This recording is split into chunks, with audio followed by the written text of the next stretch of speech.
Welcome to Samba Samba. Enjoy the video. You begin by installing iCloud for Windows and signing in with your Apple ID. This links your devices. Once done, enable two-factor authentication if not already active because iCloud requires it for secure syncing.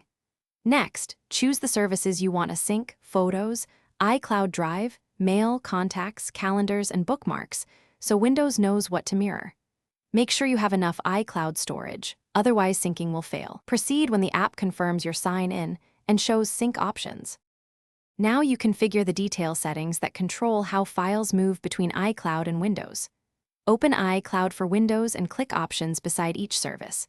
For iCloud Drive, pick which folders to sync and whether to keep local copies or download on demand.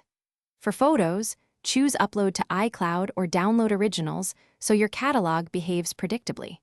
Also map where synced files land on your PC and set conflict rules for duplicates. This prevents accidental overwrites and keeps your folder structure tidy across devices.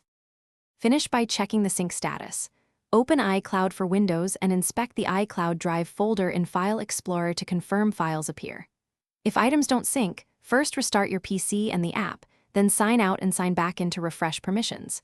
Make sure both Windows and the iCloud app are up to date.